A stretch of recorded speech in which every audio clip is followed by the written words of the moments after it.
StarCast is proudly sponsored by DoghouseSystems.com. If you use the code StarCast or Biscuit at checkout, you will get double memory on your next Doghouse system. And also TweakedAudio.com. Go to TweakedAudio.com for high-performance noise-reducing earbuds. Use our code StarCast and get 30% off plus free shipping on your entire order. And finally, SC2QuoteOfTheDay.com. Daily quotes from the StarCraft II community. The site may suck, but the quotes are sick. And make sure to go check out their t-shirts in their new store. Once again, that's SC2QuoteOfTheDay.com, and we thank them for their support. Sponsor an episode of StarCast at thestarcast.com.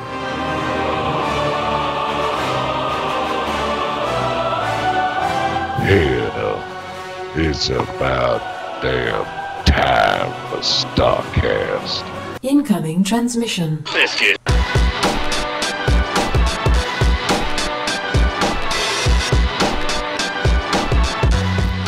And welcome back, ladies and gentlemen, to the 148th episode of StarCast, the StarCraft podcast.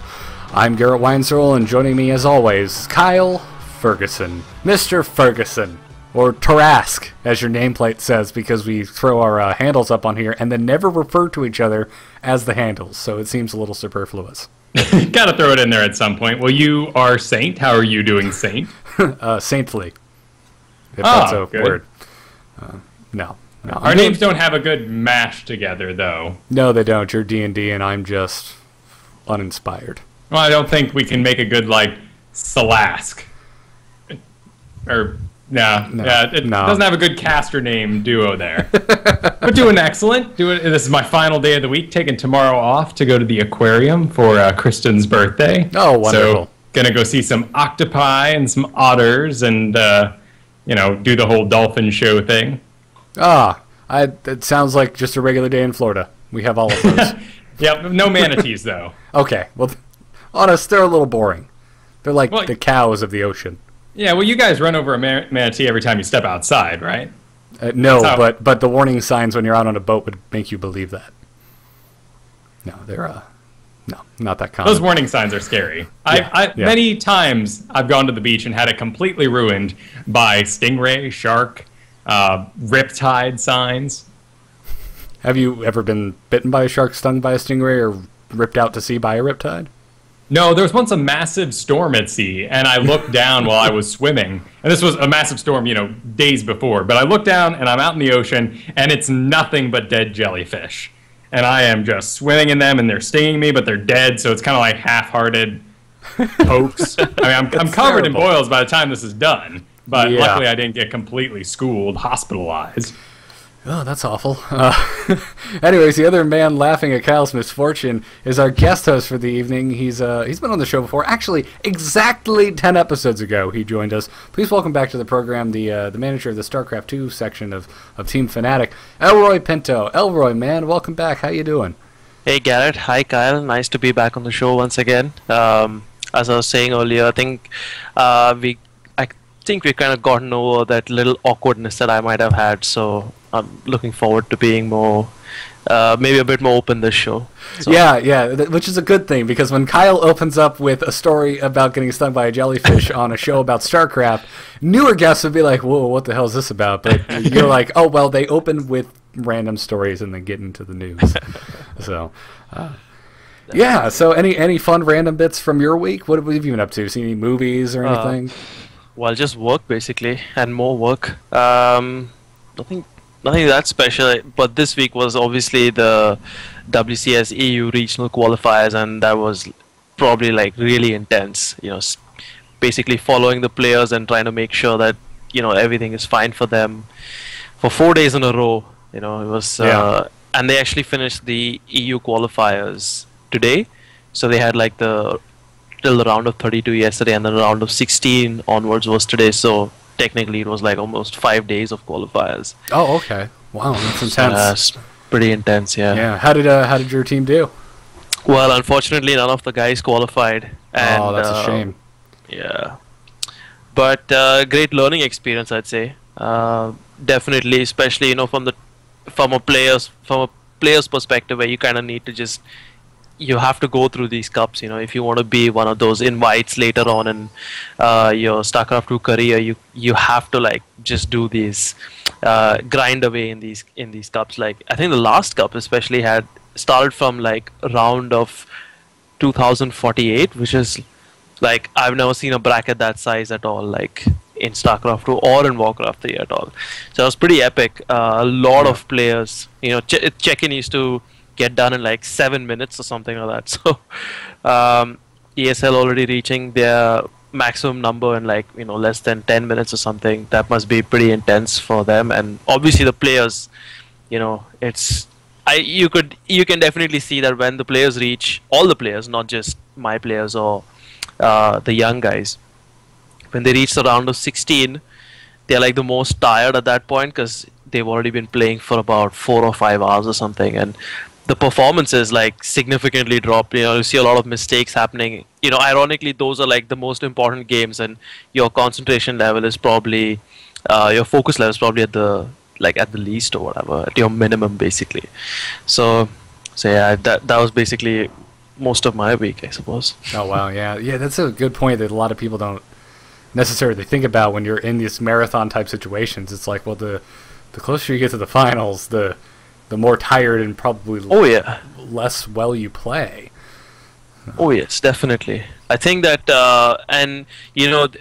sorry, I don't know if you guys have like some topics to go through, but just quickly want to quickly touch on this. But ESL also, when they first announced it, they said that it's going to be like best of 1 until a certain like later round. I think like round of 16 or something. Yeah. And they got so much shit that they decided to make it best of 3. But like the players don't realize that they're going to play like, I don't know, about 8 best of 3s or something in a row, and that's really drains you, especially because you're not playing back-to-back matches. You're literally like playing, then taking like, you get like a 15-minute break, or sometimes you got 3 best of 3s back to back. So it's more about like how are you going to pace yourself in these best of 3s more than anything else. So yeah, I think that in some ways that decision by ESL to make it best of 3 kind of maybe backfired on some players, I think. Oh, that's a shame. I mean, from a spectator point of view, though, I can see the backlash against best of 1. It's just not that exciting. Definitely. Yeah, definitely. But well, I wouldn't want to go into that as a player either. Cheese, it happens, and you don't want to have, oh, well, everyone, you got to wait till the 5-minute mark, and then you get to attack. Yeah, that's no fun. So no one made it through the qualifiers, but didn't Sase get an invite? Yeah, that's right. Sase got one of the direct invites, so we definitely have some representation happening. But I suppose it's a bit disappointing for us, not just as an organization, but also for the players as well. That Harstam especially, he reached the round of 16 in all the 4 cups. So for that guy, I think it must be pretty heartbreaking. I think coming close, like making it on all the cups to the round of 16 and not getting anywhere beyond that. So I guess from our side, I'd say Harstam was probably the most unluckiest. But the other guys, I guess the academy players, it's just more about experience, literally. Yeah. Just trying to get their feet in there, try and because they're gonna play against so many different styles. So I suppose it just kind of helps them get better mental preparation for future qualifiers. And for me, sorry. No, I was just gonna say, why'd you have to bring up Harstam, man? He's been on the show multiple times now. now I'm just really freaking sad. Yeah, I love that kid.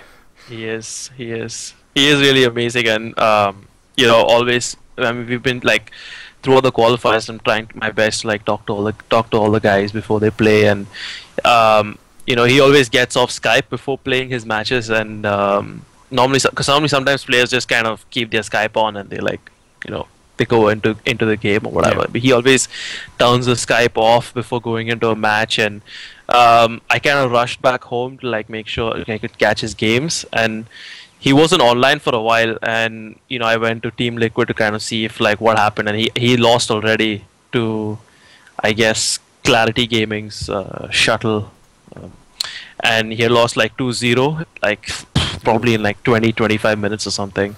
Ouch. And he had been, I've been talking to him the whole day, and he was like, yeah, I'm getting in the zone. I think I'm going to be able to beat this guy. And for him to just lose, I didn't see him online for like a good 30 to 40 minutes. So yeah, I can imagine he was just going over his games and stuff.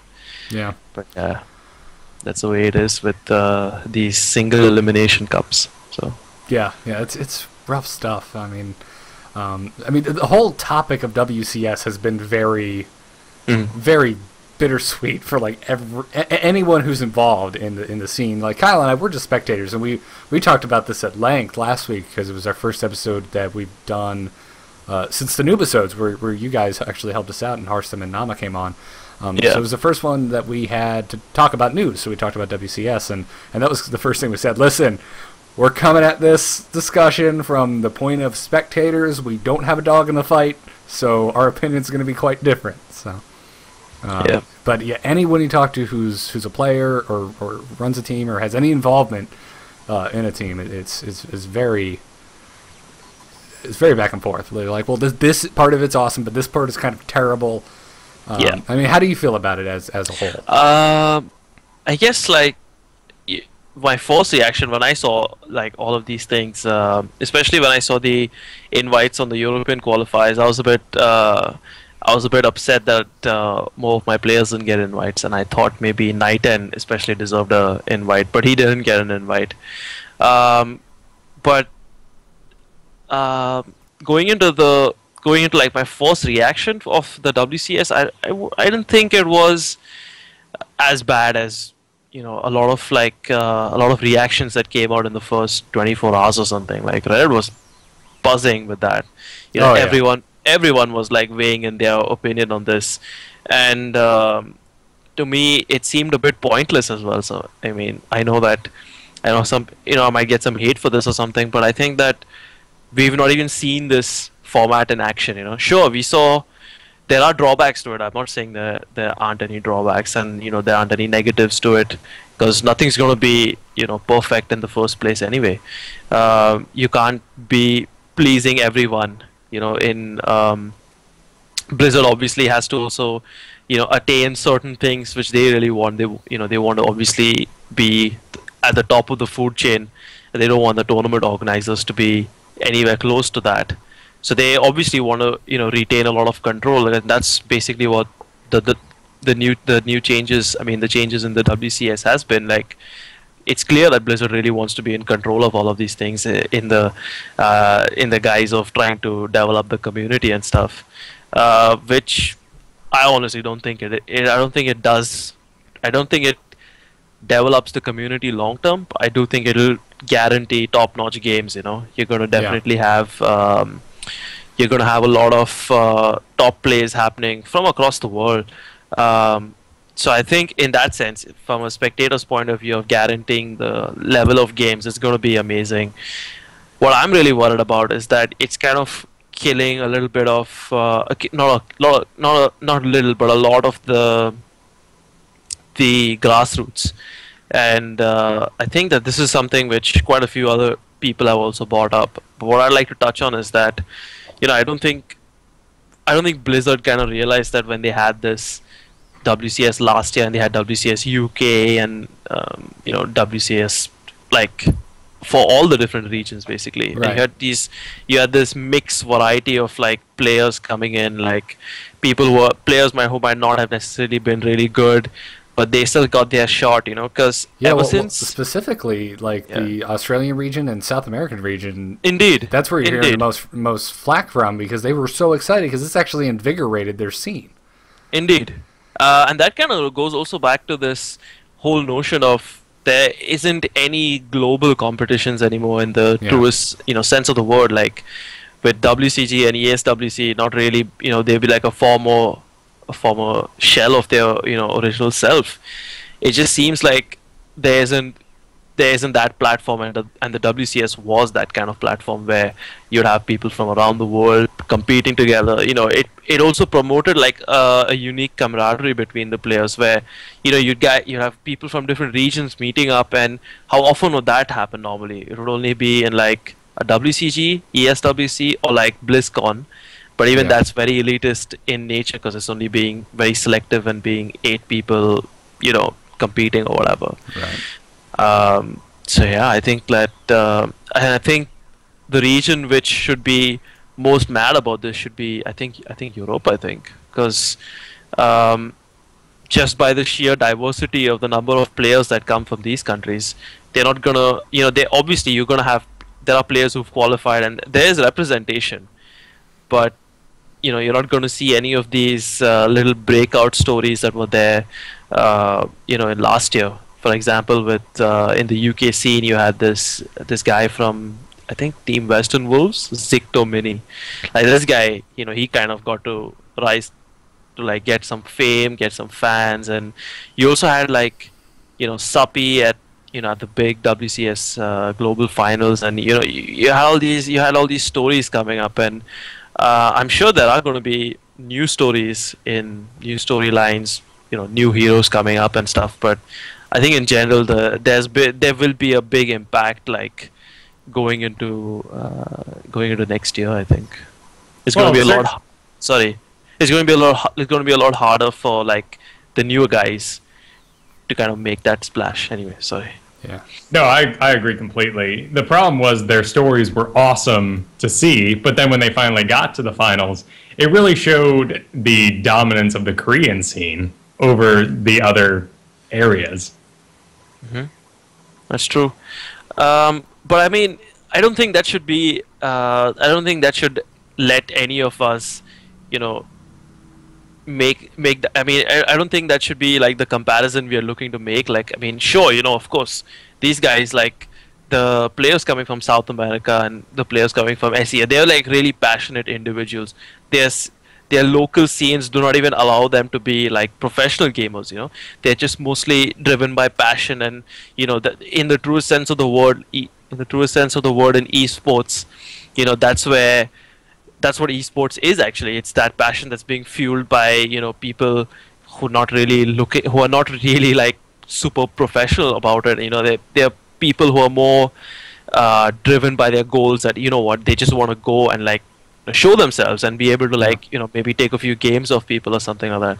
I agree. And with this system, you will definitely get that high level of skills, high level of skill play and stuff, because obviously the Koreans are not like, no one's limited to their region, and very few Europeans and Americans are going to venture to South Korea to eat on any of their seats, their quota, their reservation of like players in the WCS. So yeah, but I mean, I don't know. I like the idea of the WCS. I'd like to see it in action, obviously, before I can just be overtly critical about it. I think that there is room for it becoming a really good system for us in StarCraft 2, one that's already exists to a large extent with the LCS in Riot and League of Legends. So towards becoming a more professional side of esports, and for the greater glory and the future of esports and that whole context, I definitely think it's good to have something like the WCS, because it kind of gives the stability which esports requires. Of course, we appreciate being on a team. We kind of appreciate having these events like, say, Assembly, for example. But Assembly is not there anymore this year, and there's like 4 major events that are not happening for StarCraft 2, and that's, well, it is happening, but on a much smaller scale. But that's something which we need. You need that constant, guaranteed exposure for your sponsors, which doesn't really happen if there's too many sporadic events happening. Especially in you see that happening in smaller scenes like Call of Duty 4, MW, Modern Warfare 2, before it eventually died out, and a lot of these other smaller scenes. So yeah, in that sense, what Blizzard's trying to do and grow their own ecosystem and keep it going. Yeah, I would like to see how this goes. But yeah, just a few reservations about the way players are being selected, or how brutal these qualifiers actually are, and how much stress they place on these players as well. Like Yeah. Not just the players, even the managers and the teams and stuff like. So yeah, I wish that would have been handled a bit better, I suppose. It's been an interesting week because last week it was all opinions being thrown and information was slowly trickling out, but we heard that there wasn't the best communication from Blizzard to the teams when this was first getting going. I mean, how did you know that you had a guy seeded into this, or was that later found out? Well, I mean, we only had Sasa, obviously, who got a direct invite, and he was kind of asked by WCS, by MLG and by ESL at the same time. So he was approached by both of them. He could, and I'm sure a lot of players had this. Well, I don't know if a lot of players had, but I'm sure quite a few other players also had this option of selecting which region they wanted to qualify from. And for us, it was more about when we found out, it was actually quite sudden because we saw the announcement go up, and we obviously want to reach out to ESL and to see like what's their plan. Have they decided on invites and but they're already spoken to the player already, and they're already presented it to the player. So everything was like super fast, and getting an email from and also in that sense it placed some stress on Sasa as well, because he had like, at least from ESL it was, they were like, okay, you guys can take your time, blah blah, but from MLG it was like, please confirm in the next 24 hours or your spot's like forfeited, kind of thing. So the players like, okay, which region do I play from? What's the schedule gonna be like? How is it gonna match? How's it gonna work for me?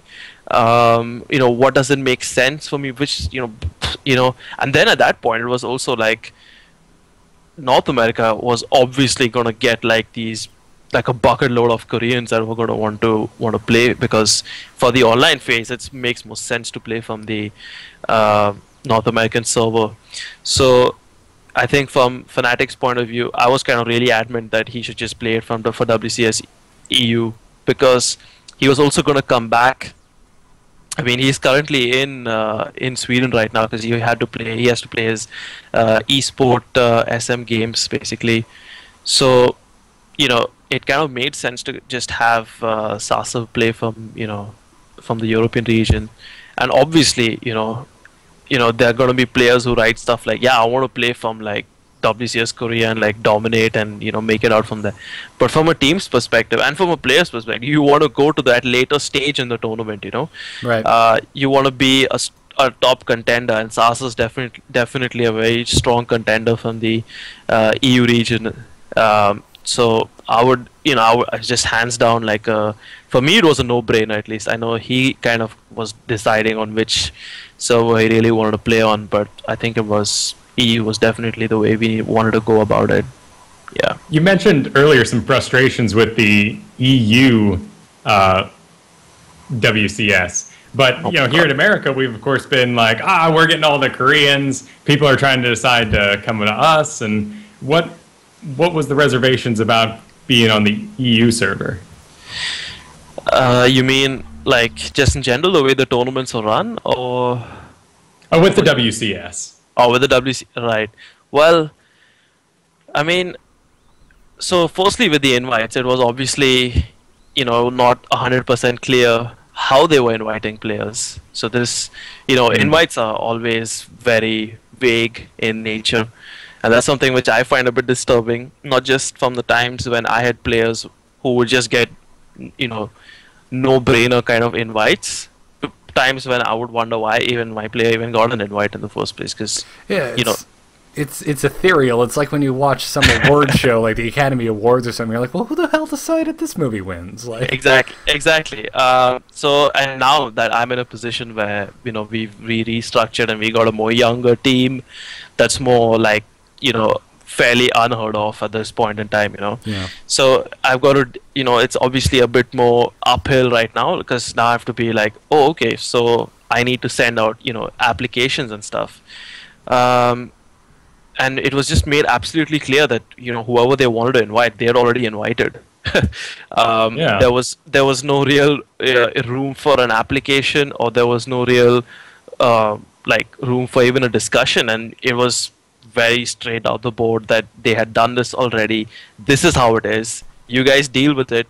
If someone would drop, then someone like Night N would be like preferably invited or something. But who's gonna drop a WCS EU invite ever? Yeah. So yeah, that's rough. so that was one, I'd say. The qualifiers in general, considering the time frame ESL had to execute this, I think a lot of players didn't see this coming. I think a lot of players were just like, okay, cool, I need, okay, I have to qualify for this, and it's going to happen in like 1 week or whatever. And that offset like a lot of players, I feel.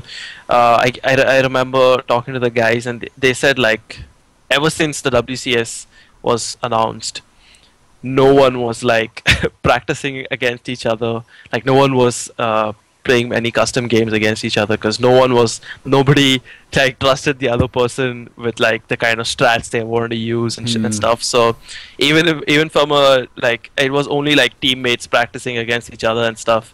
There wasn't any kind of everyone was just like, okay, I'm just gonna like prepare, no sharing replays, no talking to people about like matchups and stuff. Yeah, just any sense of camaraderie just out the window. Out of the window, yeah. So, and then of course the qualifiers, like really brutal qualifiers, I'd say. But I suppose that's the only way ESL could kind of do it. Like you have 4 open qualifiers back to back. I don't know, like on the 4th qualifier, I don't know how much steam the players even have. Like not talking from round of I'm not talking about like in the later stages of the tournament, but right from the start of like that cup, the 4th qualifier, like God knows how these guys like even played all that. So dying to players losing to like random strats, players just like, okay, I don't know why I played so badly, because players who were like really confident in practice games and stuff, like they would just like melt in the pressure, I suppose, because you also, and that's something which I want to always emphasize that to the guys, that when you're done with the day, you have to like learn to focus for the next day. You're done with that tournament, it's behind you, your loss, you study it, you have to put it behind you. But that's so difficult. I think it's so difficult, especially because the age group is also this predominantly 17 to 19 years old guys, and they get really like frustrated, very discouraged, and their play overall, you could see, starts dipping from like the first cup itself. So by the time they're on like the 4th cup, they're just all out of steam. Yeah. Yeah, and for our older listeners, man, if you've ever been like, well, what's the big deal? Remember how susceptible you were when you failed when you were in your late teens. Like, oh, yeah. Like you get a C on a test and it would just destroy you. I mean, this is more like college applications, because you're dealing with an entire year-long format for this tournament where, yeah, maybe you can work your way in later, but the points you are getting from getting in early are just going to put you at such an advantage. Yeah. Well, that was one of the loudest complaints we heard last week, and it was the like why would any of us even try in Korea, because if you're not in Code S, it's pointless. Oh yes, definitely. Something which is a bit of a mystery to me, I don't know if you guys maybe have the answer, since you all are so focused on the WCS, and the WCS is I don't know, it's like Narnia, so in bits and pieces keep getting different informations. Is this Challenger division, so like I understand it's meant for amateurs, and there's going to be some sort of cup that happens, but I also know that there's going to be people who drop from the Premier division that would get seated into this Challenger division. So I mean, I don't even know like how this works, like, and talking to it works similar in my understanding to the Code S and Code A in GSL. So basically, you've got these 2 leagues that are part of the same tournament running in parallel, and your performance in one affects your placement in the other, so to speak. So, Right. like for us, for example, for us in America and you in Europe, season 1's really interesting. This was going to be our first topic of discussion. And then we found out you were going to be on. I'm like, oh, I want to hear your side of things. But Blizzard basically made a post this past week fleshing out more details about the WCS since so many people were confused. Yeah. So we've got our Premier League, which think Codes. So this is the top. This is the round of 32, That's right. best of the best. And what that's comprised of at the moment is the 24 invites and then the 8 seeds from the qualifiers, I believe. That's right. Yeah. Right. So they're going to have their group stage round of 32. The top 16 stay in the Premier League, and they go on to the round of 16. The bottom 16 drop into the Challenger League, Right. which already has 16 players seeded, and then it has an additional 16 being added on, and then they have like a 40-player, which they're calling the bracket stage. Right. And basically the top 8 out of that get seeded into next season's Premier League. The bottom 32 stay in the Challenger League and move on to a 32-player group stage, where the top 16 of that move into the Premier League for next season, and the middle 8 stay in Challenger League for next season. Right. And everyone else drops out completely and has to qualify again season 2. And the universe implodes after that. Yeah, exactly. It's confusing. God bless them. They made these very pretty graphics, because if they didn't, Oh, yeah. I wouldn't have a goddamn clue what was going on.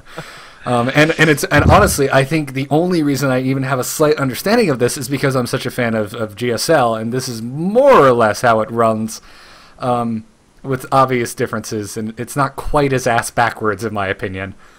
But that's the best I can do to explain it to you. I highly recommend for our listeners, especially the podcast audience who are listening on their free time, go to the official StarCraft site, check out the posts, because they have a ton of graphs and charts and pictures. I like pictures. That helps explain things. Definitely. So yeah, okay. I mean, I kind of had a rough idea of what that was, and yeah, you've confirmed what it actually is.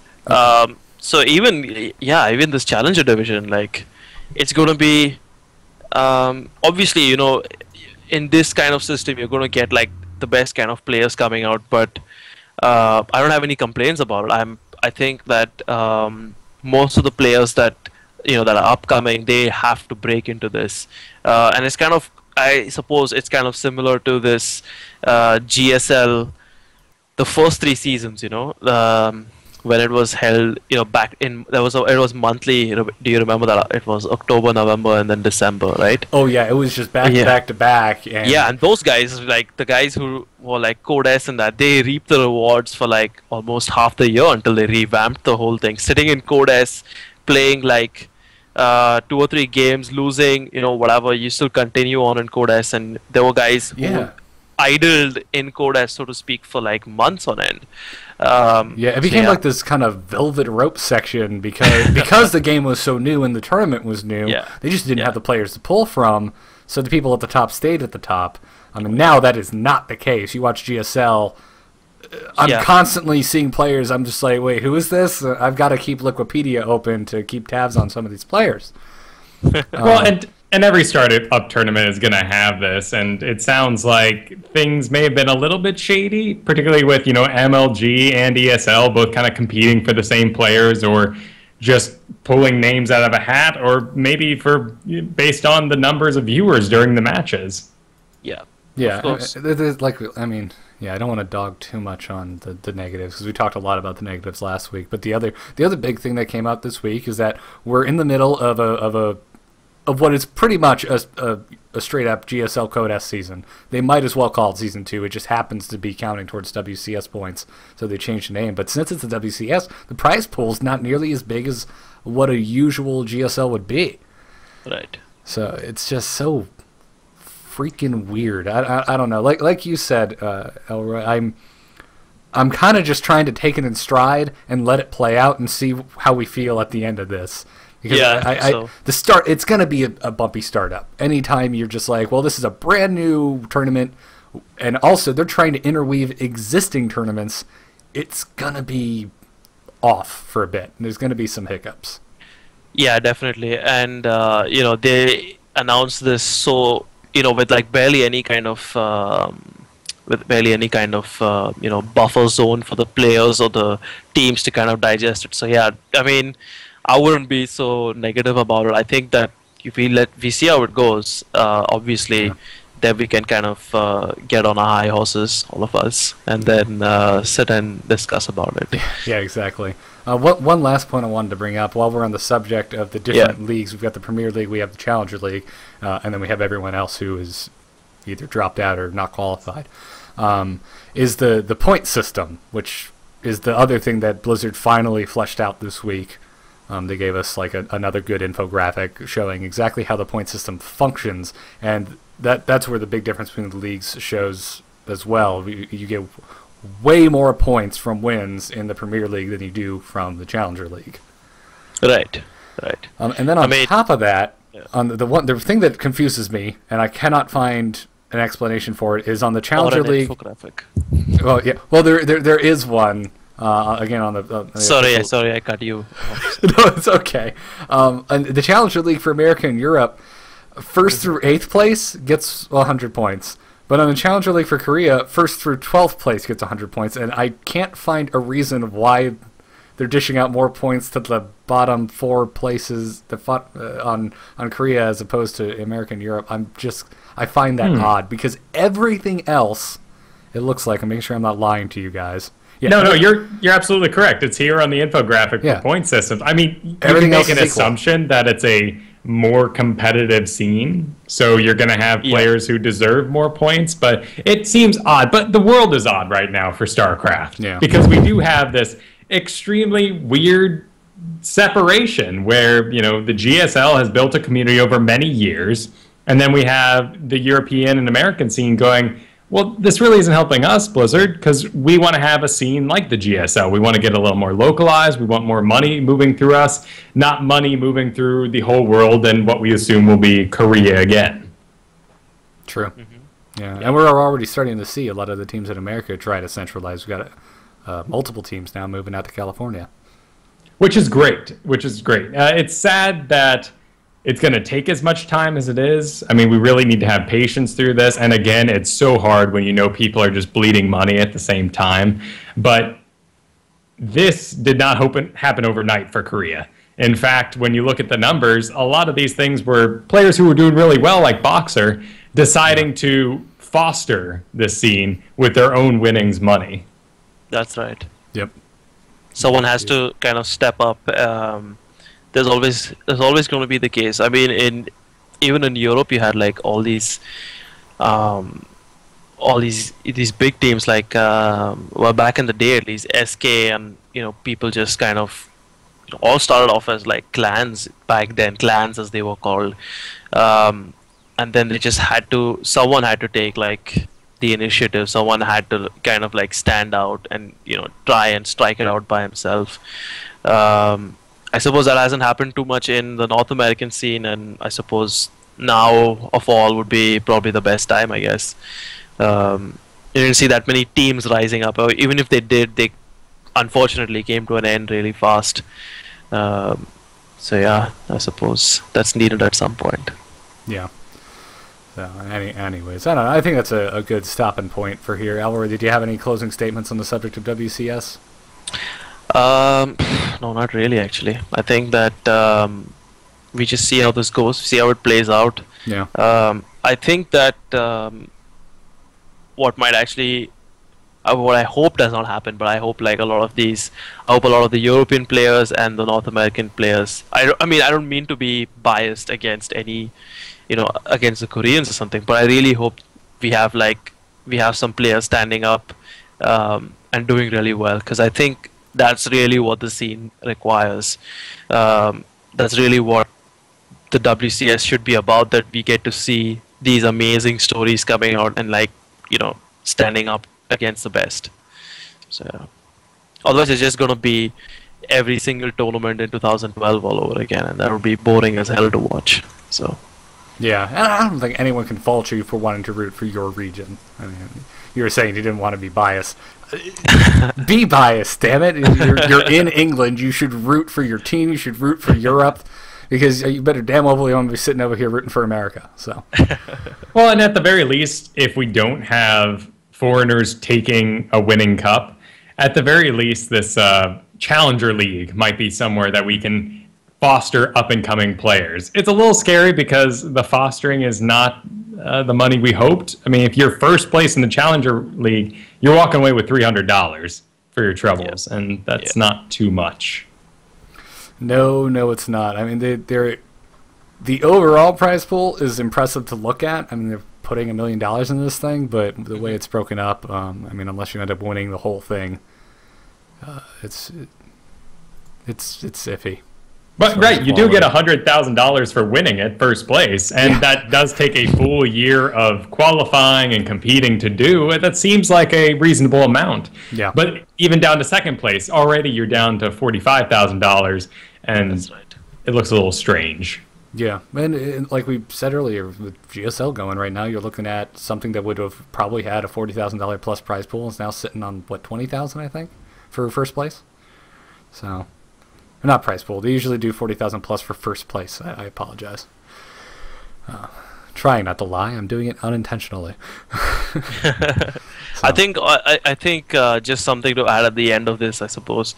What would have really also been, or maybe this might be something Blizzard might do in the following years or something, because they are the guys who make the rules. It doesn't mean it has to stay the same from one season to another. But I think what would be really nice is if Blizzard kind of aim to be like Riot in that sense, like doesn't have to be a direct kind of lift off their LCS or whatever, but it could kind of help players try and be more full time, because right now even if you're one of the upcoming guys and you don't make it, that's the end of you. But if you do manage to make it, you're still going to have to play all these events and beat all these guys, but you don't have any kind of guarantee that you're still getting some kind of rewards for that, so like a monthly salary, some kind of perks like that. It doesn't have to be a massive salary, but it could be some incentive to the players to kind of help them focus more or whatever, and they don't really have to leave their teams, or it's basically a scenario where Blizzard works with the teams. I think it's a bit, now when I think of it, I think it's a bit unheard of for Blizzard, I suppose, because they're dealing with a 1v1 game, so why do we have to deal with teams, I suppose. Yeah. But yeah, I definitely think that something like that would help people achieve, get a bit more stable, because not all players are sitting on the same kind of salaries that players from EG, for example, have. That kind of stability. It's maybe a handful of players in the world that can kind of boast of that level of stability right now in a game like StarCraft 2. So yeah, I mean, 1.5 million is really nice and all, but it would have been nicer if they kind of looked at this kind of aspect, I suppose. Well, and certainly faster. Great things could really come with this with time, but as for just straight up fostering the scene, it seems a little odd to add another tournament. However, we did say, a lot of the complaints have been, just another tournament. Well, actually, we've lost a lot of tournaments this year. A lot of MLG had a lot of stuff last year that they couldn't sustain. Many of the little tournaments have dropped off since our big boom in 2012. And it's really exciting to see what could happen with the IPL guys getting set up now with Blizzard in San Francisco, and then the American teams starting to localize themselves around that. I mean, Blizzard could find themselves in a position where they don't even have to work that hard to do what you're asking for. Right. True. Good point. Very interesting. Anyways, in other news, it's been a pretty slow news week overall, with the exception of trying to wrap your head around the details of WCS, which could take you all week, and we'll try not to bore you any further with it. Need a Minority Report computer to understand it.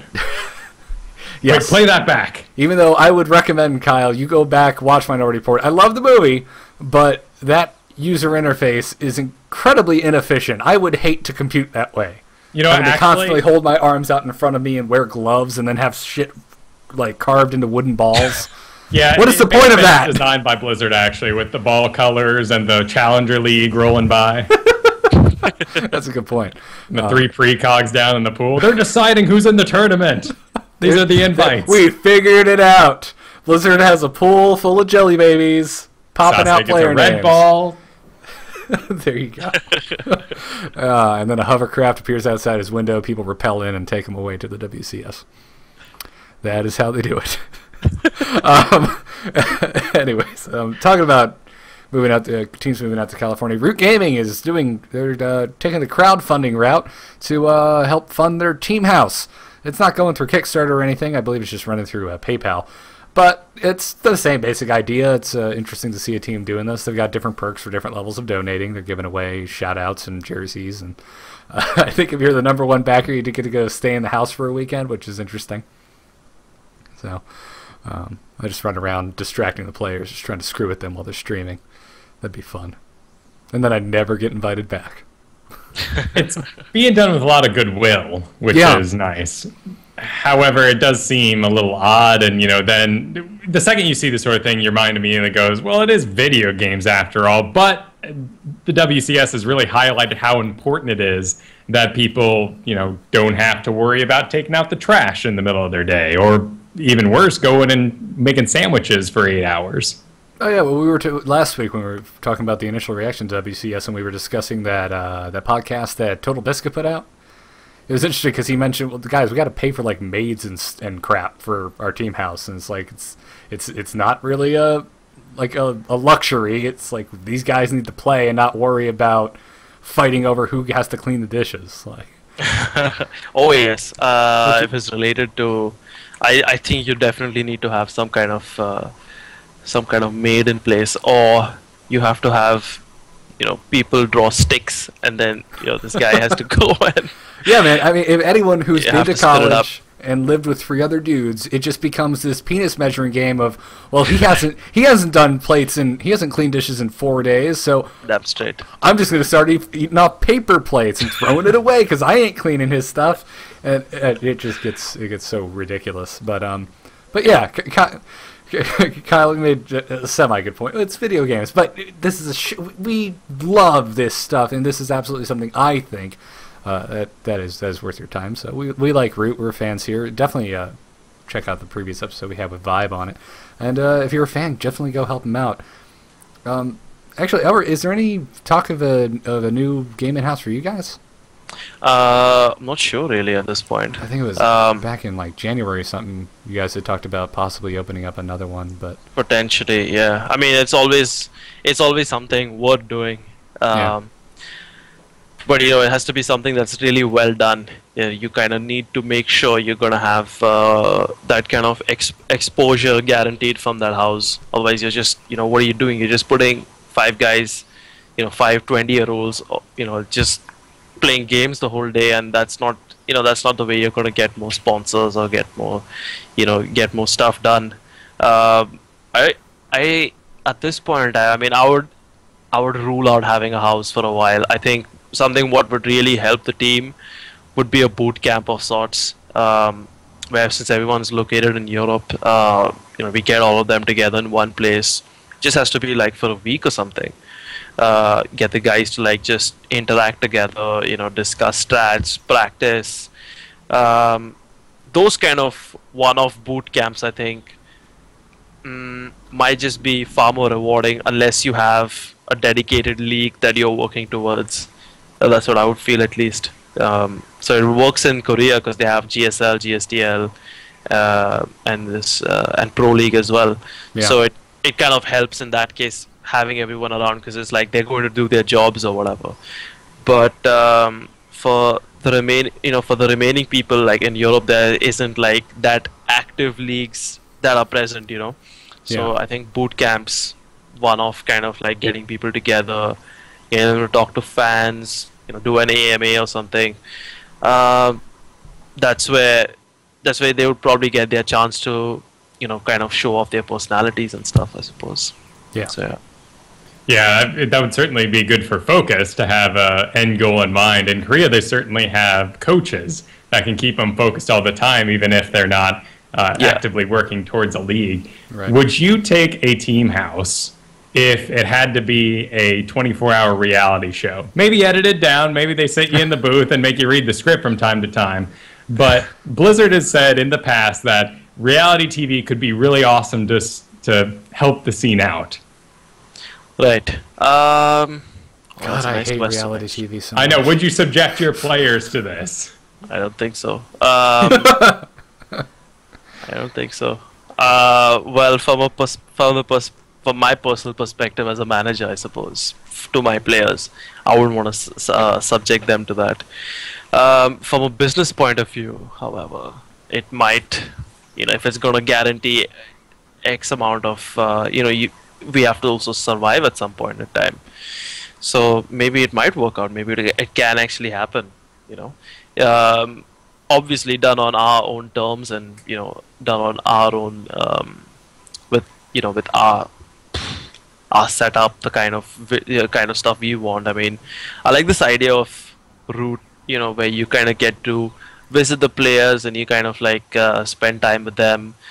You're getting someone casual to kind of someone who's just a fan, or someone who's never been there before, in a gaming environment, to like spend time with the guys and talk to them, spend a week. Because I like that idea a lot, and I think from Fnatic's perspective, that would be something really interesting to do, to kind of make like a home story cup, so to speak, but not really something which is that focused on someone winning. Like, it's not like you're going to win like $3,000 or $5,000 for first place or something, but it's more about spending time in a house with like professional gamers, see how they actually are, get some tips and tricks on them, get some kind of like coaching or something done. I don't know. I think stuff like that might be worthwhile, rather than having 5 nerds. Sorry, I'm saying 5 here, but it could be 10, it could be 8 nerds like sitting together in a team house or something. Like, I can assure you, if there was a when we well, yeah, I might get into trouble, but when we set up the Korean house, we had this idea that we're gonna have like cameras set up and people are gonna see these guys staying together, and they can interact with their fans and stuff, blah blah. But like, I don't know how many does a lot of exciting things happen in the house when everyone's just like playing games all the time. I don't know. I mean, sure, you might have someone like getting really mad and like punching a wall once in a while, I suppose. But and you don't necessarily want to encourage that. It's like, oh crap, I'm gonna go patch up the wall for the 4th time this week. Actually, you know what? I think that 1v1, like StarCraft. I was talking to Patrick actually. He works on management with us. Been a former professional gamer and stuff. He was saying that 1v1 games are so much more stressful. From a loss, you can get so emotional about things that in a team game you cope with loss far better than you do in a 1v1 game. So yeah, I have known players who would throw keyboards out of their windows and stuff, getting so mad for a loss. So breaking mice, probably trying to break their hands or something. I don't know how exciting that's gonna be. Like, for that one moment in the day when someone loses on ladder to some kind of cheese, and he just goes and like punches the wall. That would be the highlight of the day or something. I know that feeling. I've gotten better, but there was a time, mostly in the earlier days of Xbox Live, where I would just do the, it's a wireless controller, across the room into the wall you go. Ooh, mine was phones, so phones. I had to give that up. Did you have a lot of bad girlfriends or something? No, it was just what was always there when I got upset. I mean, it was always in your pocket, and I had a replacement. Cell phones. Okay. Yes. Gotcha. No, not like those were on cords, dude. Those would have come back like a straight up. I had a wireless one when I was in high school. Oh, okay. We're showing our age. We didn't. I didn't have a cell phone until like senior year of high school. I could get away with murder, by the way. Not having a cell phone when you live with your parents is a godsend. However, well, just thinking about this actually, because you really made me think now, Kyle, about what would really. I think something like episodes from the. I think we tried to do this. We tried to do a few episodes where it was edited. It was more about kind of portraying life in the team house. Definitely, I think something like that might work, but you have to realize that I think that it also goes down to what kind of players you have then. So I think something like Root could potentially get way more exposure out of their players because their players have these individual personalities and they're kind of way more open to like, you know, doing stuff like, you know, either like maybe even doing a cooking show or something, you know. It's anything's possible, like cooking in the house and, you know, someone's like, you know, I don't know, Cats is making something, I don't know, whatever. You know, stuff like that might actually like get a lot of people interested in like how a house actually runs. But like I don't think like that didn't work in our house. I know it from experience, so I can say that it's not gonna work with like where you're gonna have Koreans making, you know, all these trying to do cooking shows with them or something. And really hard to get content out of, and that's, you know, down to it why we also don't have a team house. Yeah. Anymore, well, so.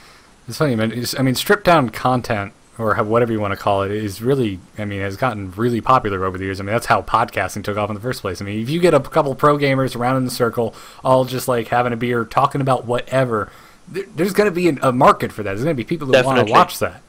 Oh yes, definitely. Pro gamers doing anything, having an opinion on anything, doing anything, saying anything, have a lot of views attached to them by default, I'd say. Yeah. We like top level pro gamers. We like constantly reminding Harston that he came on our show and sang Katy Perry. Oh my god. It was absurd, and I'll never forget that episode. Oh my god. I think I need to see that to see what that moment might have actually been like. I don't remember the episode number off the top of my head, or I'd tell you, but I'm sure it left you scarred enough, Garrett. I keep telling myself that I'm going to go back and rip out the video and put it on top of the audio, and I just haven't had the time. Well, one of these days on Reddit, I'm not even going to tell you and be like, hey, Elroy, check out r/ StarCraft, see what's on top. It's going to be Hearthstone.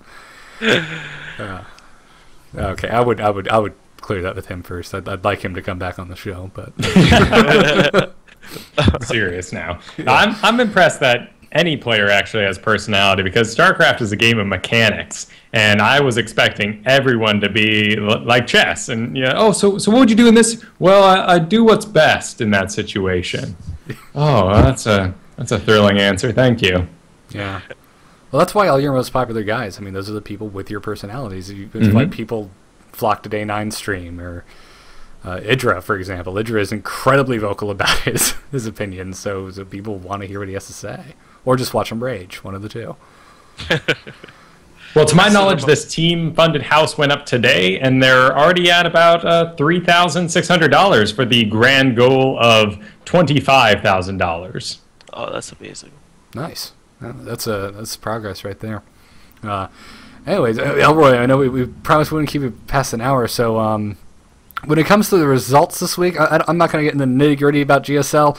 Just watch it. The games have been phenomenal. Everyone, you know, I'm a TVT fan. Teja versus Fantasy was like my wet dream. Go watch it. It's insane. Kyle, what was your pick from the week? What was your favorite game you watched? Well, I listened to Testostis play down Gumiho for basically their entire cast. I'm like, come on, guys. He has all killed so many people. And then he got first out of his group without dropping a game. Yep, just made it look easy. I mean, that is definitely the guy I always follow. Today's matches with Flash are frightening. I've only seen the Flash game so far, all the way through. That guy is ungodly. Yes. I don't understand how he does what he does. The aggression that he played against Zerg shouldn't work. I don't get it. His medevacs were at they were less than a quarter health for almost the whole game, every game, and it just worked. I think it was part of the strategy, because he kept baiting people into his Widow mines, and it was horrifying. I'm never going to chase Terran again. That's good. I never even thought about that. That's a good point. Oh god, that medevac, 2 more volleys from my Mutalisk and they're dead, and then bam, minefield. Goodbye. Now, you learn that when you start playing some MOBA games. If there's one guy with a 4th health just standing in the middle of the river, ignore his ass.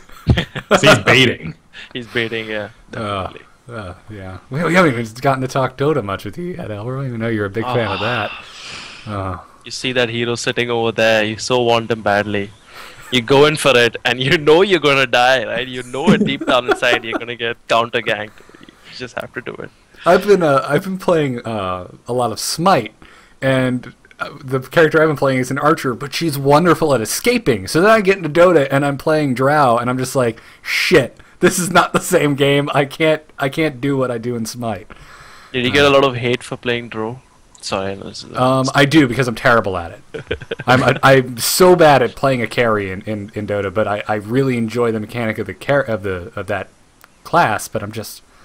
Oh yeah, actually, the last time I spoke to you, you weren't even playing this. You weren't even playing Dota, right? Yeah. Well, I'm probably. Kyle. I've been playing He's it infected you now. I've been playing it very casually for maybe 6 months now. So yeah, I think I had been playing it when we talked, but I was really newbie. I'm still really newbie because I bounce around games so much. But it's a fun damn game, man. It's probably the most competitive game wise, the one Kyle and I go back to the most after StarCraft, and it's definitely the thing our people who listen to our show are like, you guys need to do a Dota show. It's the #1 thing we get requested. I'm just like, dude, I do not have time to invest in another esport culture. Like, you could do Dota cast. It even sounds really nice. yeah, there you go. But we didn't know what we were getting into this, 2 years ago, and almost 3 years, dude. We've been doing this show for almost 3 years. It'll be 3 years in the July. beta. Yeah. We're like, what's with these brooches? Brood War was fun. What is esports? Yeah. Now that we know all these things, starting a whole new show for an esports, we are aware of the time investment involved. Yeah, it's rough, and on top of that, we try to come at this from a casual aspect, and even I can't imagine. Yeah, that's rough. If we didn't have full-time jobs, yeah, that'd be fine. But unless people want to start paying 99 cents per podcast, that ain't happening. Hey, we could start the StarCast House Fund. There you go. That might be an idea. Anyways, GSTL's in full swing. They're in their 4th week. Check that out. Pro League's going. I'm sad EGTL did not do as well this week as they did previously. They put up a fight against KT Rolster. They only lost by 1 game, but they kind of got rocked by Team 8. And then, Elroy, next up for you guys is DreamHack, right? Oh, that's right. DreamHack Stockholm. I actually have a lot of nice things to say about that tournament for some reason. Well, first off, their production is amazing. No one compares. Oh yes, definitely. Really excited actually for this DreamHack, especially because it's a really stacked event. It's probably like the first massive open event for Europe, this year. Obviously you had IEM, but that was more about where there were a lot of people came qualifying from different regions and stuff. So that wasn't like a really open event tournament for people to come in and play. And DreamHack has always had this kind of policy where they want to keep it open to everyone, and their whole atmosphere, their entire the stage they set up, the booths they have, the kind of production they have, even on streams as well. Has just been, I think, every time I've seen a DreamHack stream, especially the ones that they do in Sweden, it's always been because I believe the other ones which they do in Bucharest, as the one in Romania and the one in Valencia, is pretty outsourced in that sense of the word. So Sweden's their hometown, and they obviously, they go all out. Every time I see one of those DreamHacks, it's always whoa, that kind of it makes you go wow, basically. Yeah. Really excited for the lineup. It's a really stacked lineup. We're gonna have J-Dong arriving for the first time in Europe as well. So that's gonna make a lot of fanboys go crazy about him. But I think the one thing which I'm really looking forward to is obviously this tournament is also going to be really stacked with Koreans as well. I think there's a bunch of them going. I can't recall from the top of my head who, but I'm pretty sure there's a lot of them going. Maybe about the regulars are there, so there's MC, Port, and all these guys, and there's also the guys from Slayers, Coca, and I forgot who the other guy was. But anyway, there's a lot of players going there.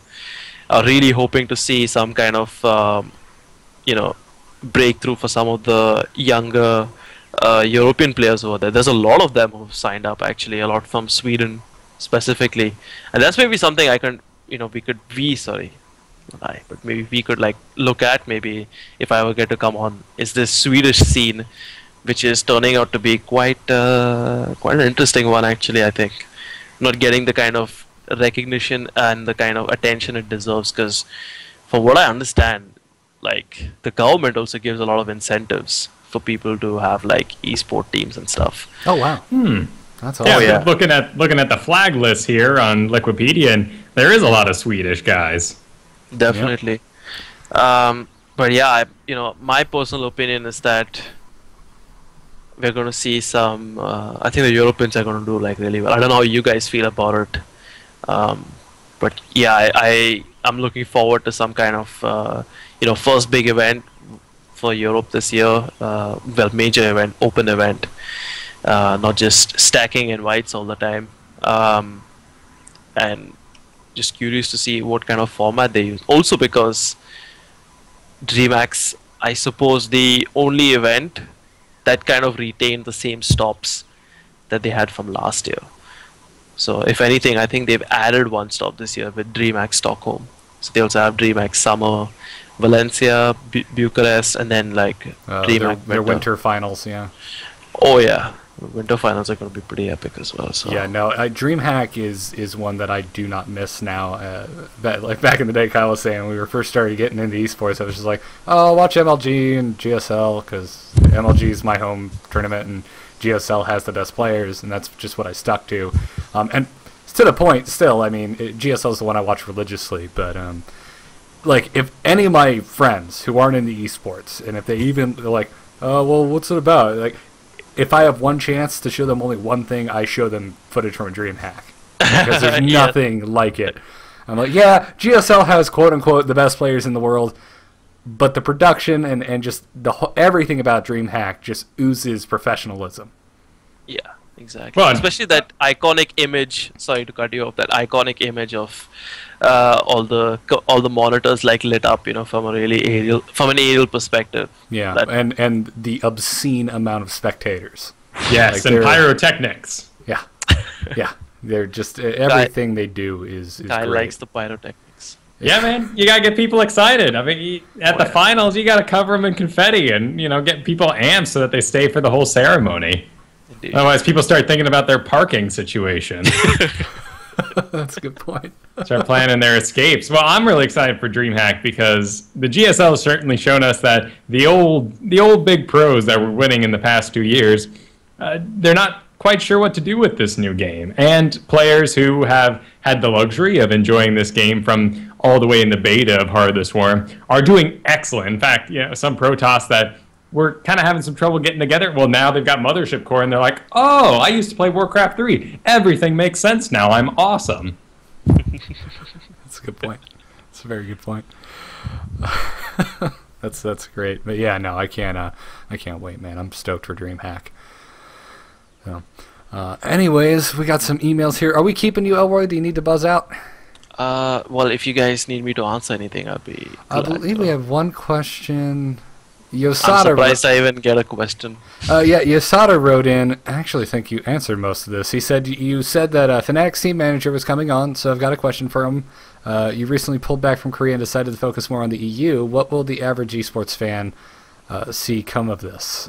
Will there be a team house of sorts, which we already kind of talked about, and will there be any regular content with the players like EG has, which we also kind of talked about?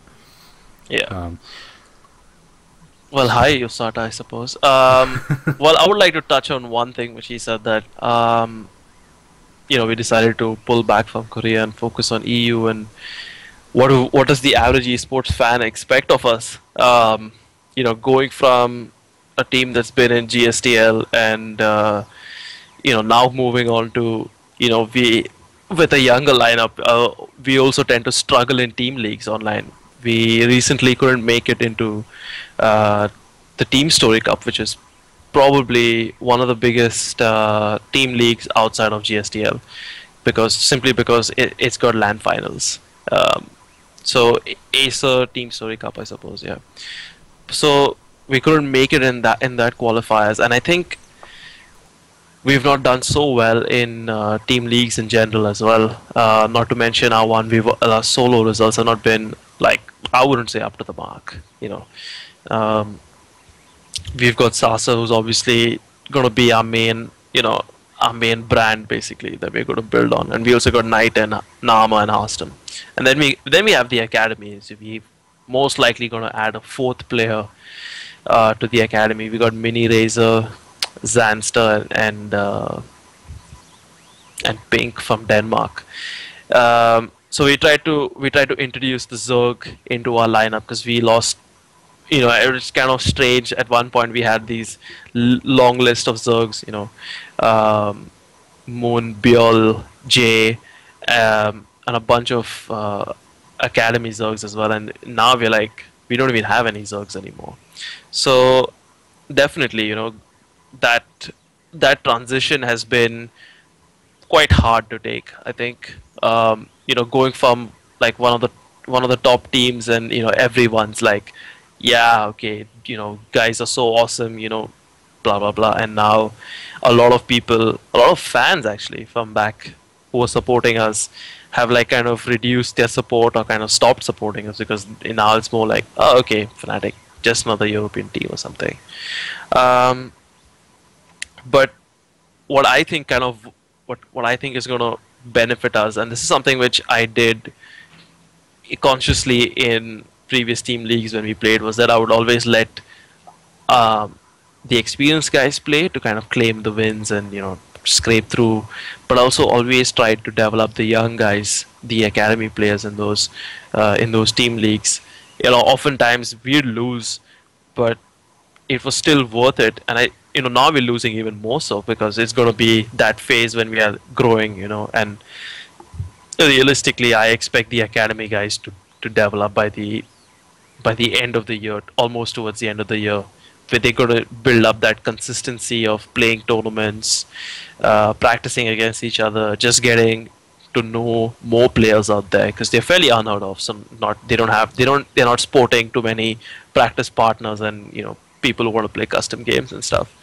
So the emphasis is more on letting the young guys play. Like today we played in the ESL team league that's going on. That just started today actually, and we lost to the new Navi team. I know you guys don't cover the European section that much, but Navi just acquired, I guess, a week back the FXO Europe team, and we lost to them. But I used Zanster, and that was one of the reasons. I knew it would be very uphill for him to like beat anyone from the Navi lineup. But for him, just to get that experience, just to get that exposure, that he's going to be able to, be so much stronger when he plays against that kind of a style. It doesn't necessarily mean that he's going to beat Strelok the next time he plays him, but he's going to understand the race he's playing against much better. He's going to understand Terran much better, and unfortunately, it has to be in a clan match. It has to be in like a team league where you put your name out there, and you put the Fnatic brand out there, and there's a loss that's going to come in, but the amount you benefit long term is, it just kind of like, for me, sometimes I don't even lose sight of this. Like I know some managers just, okay, I just want to win. I'm just going to do this keep, like, I potentially could have just used Sasa, Knight, and then Hearthstone or something, and use this, use full lineup, like the power lineup or whatever. But would that get me a win? Probably. Would that help me? Would that give my younger players confidence that I trust them? No, they would they would feel probably worse, because they're obviously the youngest in the team, and they need to realize that there is trust being placed into them, that faith, like they're gonna have it, because when you're at the start of your career, you're so like worried that oh my god, I'm going to play so badly, I'm going to like not represent Fnatic properly, and then you crumble under that pressure yourself. I've seen it happen to so many players who've played on Fnatic, and I have learned from those mistakes to kind of place trust in players. They might lose, they might feel bad about themselves, but they've got that experience. Just that experience is going to carry us in the future. And when we decided to go for European players, I don't think it was more like we couldn't just afford players anymore or something. But I think it was more that we want to come back to our roots, and we kind of want to develop these stars back home in the like the academy program is the grassroots program. So these guys are not going to be, I don't see them, stomping people at tournaments anytime soon. But for example, at DreamHack Stockholm, we're going to have Zanster from our academy section. And he's really nervous. He's 16 years old, never been on a team before. Not even in maybe one of these smaller teams, super small teams, but probably only one of them. Not been on any major team before. And for him to he's going to go, he's going to represent, how it's going to go, I'm not sure. But is it going to benefit him? Yes. Is it going to benefit Fnatic? Yes. We're also looking for players who are not just representing Fnatic, they have to represent esports as well. So we need to make representatives out of every single player that comes out. So to Yosata, who asked this question, I'm personally glad you asked me that question, but I don't think we're going to see any team house coming out of us anytime soon. We're not going to have the star lineup that EG has, but that's a conscious decision from Fnatic to focus on having a European squad which is growing, from the grassroots up. Will we see what are we going to expect from our team? I would say that we're going to be, if you're looking for top 3 finishes, we might disappoint you in the first 6 months, but I think that our trust in the players is going to far outweigh that in the latter half of the year, and potentially even early next year as well.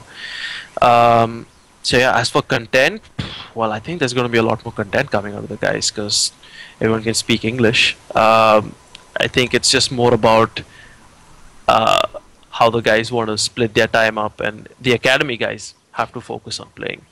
The professionals, definitely, I am actually considering doing a kind of show with Sasa and Nighten on analyzing replays, which I might just host. I don't know. We'll see how it goes. But yeah, I think there is definitely going to be a lot of positive content that's coming out from our guys. The stuff that the community can use, not just people sitting and talking about stuff, and not kind of having where certain shows where players are just coming and talking, stroking their own egos, and then they don't do anything. They're not doing this for you're just coming there for all the fans and all that stuff. But you also need to look at the community and how you represent yourself and how you represent esports. So hopefully we make good representatives out of these guys. Time will tell, and yeah, that's about it, I suppose. That's great. You guys are in it for the long run. Over the past year or so, we've seen so many people bail ship on teams, feeling like they weren't appreciated there. And well, it certainly sounds like things will work out for you guys. Thanks a lot. Looking forward to it. I think Garrett went to sleep at this point. No, I'm here. By my letting you long answer. No, dude, your insight has been so damn interesting. I love how just legitimate you are in your responses. It's very interesting to hear, and it was great having you on, especially to talk WCS. And on the subject of your players being good representatives, well, Nama and Harston have been great. So I can tell you that they're definitely very good personalities. So I actually wanted Zanster to do something with you guys, but I think he's way too shy for any of these things, I think. Yeah, I can see that. You should do it might help if you do a round table type thing with him, get some of the other guys from the team, so they're all just kind of palling around. Are you sure you're not on my conversations with my players? Because that's exactly what I really wanted to do. I've been interviewing. The round table. The show's name was even going to be the round table. I mean, it was going to be Knights of the Round Table, of course. Really bad first name to come up. I'll just call it the Fnatic Round Table, man. Come on, you don't need to get fancy. No, it's I don't know. I've been interviewing people so long now that I've got my own little tips and tricks. It's like, oh, you're shy. Okay, well, we'll get a few other people on the show. We'll just be fun, man. So it's it's good. And dude, it's been great having you on. And we've gone a little bit long. We actually, if you're watching this live, we had to pre-record this just before we air it because Elroy's in England, and we don't want to completely ruined his next day by keeping him up too late. So we got some emails, and Yosada wrote a very long response on the subject of WCS. We're going to have to move that to next week or possibly further. We'll see. But we'll definitely be getting to you guys' emails. Jared also wrote in. We'll be answering his. And we're getting some fun questions too. I guess real quick, this could work for everyone. Yosada asked, this is just random, would you rather have a life with crappy headphones, like really crappy headphones, or crappy music and you can't get used to it? Kyle, you go first. Oh, man. I love these ridiculous questions. I know, right? So I'm thinking I'd be okay if it was just the crappy headphones. Oh, man. If it was just the crappy music, I'm thinking, okay, that's all right. But then I'm thinking, oh, no. Video game music has gotten so great over the years, and cartoon music is finally picking up. These huge orchestra numbers that Blizzard does in World of Warcraft and stuff, they'd all be gone. But crappy headphones, man. Everything's crap then. I mean, voiceovers, I couldn't enjoy any of it. I think I'd have to go with the crappy headphones, though. Unless they were, like, those plastic teardropped ones that I don't know whose ear holes are shaped like teardrops, but they make those, and they only put the holes on the one side away from the point, and it's just screwing in your ear the whole time, and every time you pull the cord, it's like, it's just, bad music. I'd have to go with bad music. Okay. Really? Okay. All right. You know me, Kyle. I'm such a snob about what music I listen to. I would have to go with the crappy headphones. He also didn't give the stipulation that speakers were gonna suck, so I guess I could still listen on speakers. Oh, come on, no. I'd rather have crackly good music, and I like punk rock already. And honestly, through that much distortion on a guitar coming through crappy headphones, you're not gonna notice. So I think I could live with crappy headphones, just because of my personal taste in music. So I don't know, Elroy. What about you, dude? I like Kyle's reasoning. I'll probably say crappy music. Ooh, that's rough. This was a good week for music too. I picked up a couple bands I really like came out with new albums this week, and it was they're both good. That's quite nice. Pain's the factor for us. Yeah, gotcha. Understood. I understood that. So, anyways, we're going to start the outro now. Elroy, the floor is yours. Where can people find you, and is there anything else you'd like to promote before we end tonight's show? Well, thanks to everyone who tuned in, I suppose. Thanks to you guys, Garrett and Kyle, for having me again on the show. Really like your stuff, honestly. Not just because you'll have me, but honestly as well. Guys, we paid him to say that. Don't listen to him. A shout out to us, to Fnatic and our sponsors, MSI, SteelSeries, Azo, and Twitch. And also, obviously, shout out to the management on Fnatic. All the players I manage, all the players I don't manage on Fnatic. And yeah, you can find me on Twitter at FnaticNoName. I don't have any Facebook, but you can find us on Facebook.com/Fnatic. I normally write to anyone writing to us there. Yeah, that's about it actually. All right, well, awesome. You can catch us and all our shows on amove.tv. We have a brand new show called The Campaign Roundtable, which is all about the story and lore of video games. We just wrapped up our preseason covering the campaign of Heart of the Swarm, and it was a lot of fun. So go check that out over at amove.tv. TheStarCast.com, that's the place to go for our forums, archives, t-shirts, all that jazz. We're live every Thursday night, unless we have to pre-record with someone in Europe because we don't want to keep them up too late, at 8 p.m. Eastern on twitch.tv/TheHandsomeNerd. Go bookmark that page. There's lots of other good shows coming to that network. You can catch all of our VODs on youtube.com/StarCastShow. Catch our podcasts on the Frog Pants Studios Ultra feed at frogpants.com, and email us at starcastshow@gmail.com. Our Twitter is at the StarCast. Mine is Garrett Art. You can follow Kyle at Kyle Ferguson. Our guest today at Fnatic No Name. Check him out. And big thanks to Octane Pro and Captain Noobing. They book our guests. They edit our shows. Big thanks to our volunteers. Go to nomoonart.com for my stream design work. I'm always available for freelance. Kyle, where can people find you? You can find me at Biggest Fan Podcast, where we followed the fad that's driving you mad. And this week, well, it was raining real damn hard yesterday. And we did the show live here. And I did, you know when your underwear gets wet? It's just uncomfortable to sit for an hour and a half. So we passed. And next week will be Transformers, so look forward to that. Your underwear was wet? What are you... I don't know. I don't want to know. Because, well, Brockett needs to come to my house here. And So he gets there and you both take off your pants and stand in the rain? it was just what are you doing? downpouring. He would have been soaked. Dude, being in wet clothes is right. one of the least comfortable things. Outside of picking up a dirty trash bag that's also wet, because then it's sticking to your hands. And uncomfortable earphones. All right. Yes, as we previously mentioned. Check out our sponsors, doghouse.systems.com, tweakedaudio.com, and sc2quoteoftheday.com. They won't leave you with wet underwear. Our code is StarCast. It'll get you double memory on your next Doghouse Systems gaming rig. I love them to death. That's what I'm streaming on right now. That's what I play all my games on. And it's wonderful. It hasn't failed me yet, and their customer service is the best in the world to boot. That same code, StarCast, will get you 30% off and free shipping on your entire order of incredibly comfortable earbuds from tweakedaudio.com, and they sound awesome to boot. You will not have to live the rest of your life with crappy headphones.